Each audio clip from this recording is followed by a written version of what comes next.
Higpit nga ipatuman sa kapulisan sa dakbayan sa Sugbo ang oplan disiplina sa katawhan. Subay sa tinguha sa Cebu City Government nga mamahimong susama sa Singapore ang syudad. Ani ang report.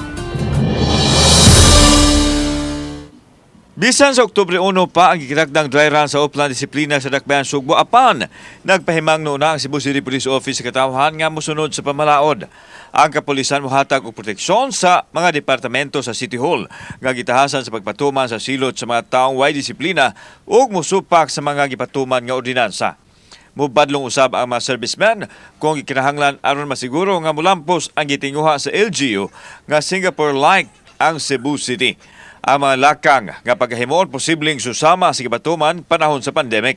Hinoon dili na tanggungon sa usa ka holding area ang malapason, inay isyuhan na lang og citation nga adunay bugti nga multa sa matag violation.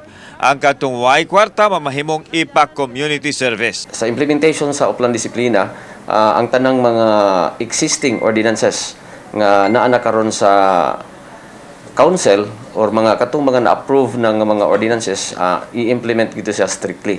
Especially ang kaning sa basura. Apil sa higpit nga patuman ang pagpamadlong sa mga magpataka og labay sa mga basura, pagpangluwa sa publikong dapit, pagpataka og parking ug uban pa. Aron dili masilutan giawhag sa Cebu City Police Office ang katawhan sa pagtamod sa lagda sa kagamhanan. Anybody nga government employee nga dunay authorized nga mo issue og citation, di can issue citations sa tanang mga violators. Sa pikas bahin, may pahimang no usab si Police Lieutenant Colonel Wilbert Parilla, ang Deputy City Director for Administration sa Cebu City Police Office, nga magmatngon sa posibleng paglihok sa mga kawatan ilabi na nga nagkaduol na ang Pasko. Kaya hinumduman nga dunay organisadong grupo sa mga kawatan gikan sa kauluhan ang nadakpan pipila ka buwan na ang nakalabay. Gawa sa mga dayo, aduna usay mga lokal nga kawatan ang mamiktima. Gitutukan usab karon sa CCPO ang posibleng pagsiaw sa mini nga kwarta nga hitak panahon sa Pasko. Ito sang giawhag sa nga to ang mga establishment, no? Usually ra ba ang maigo nani na karon kaninang mga ginagmay nga mga establishment kanang walay mga detector nga mo makaila sa mga fake money.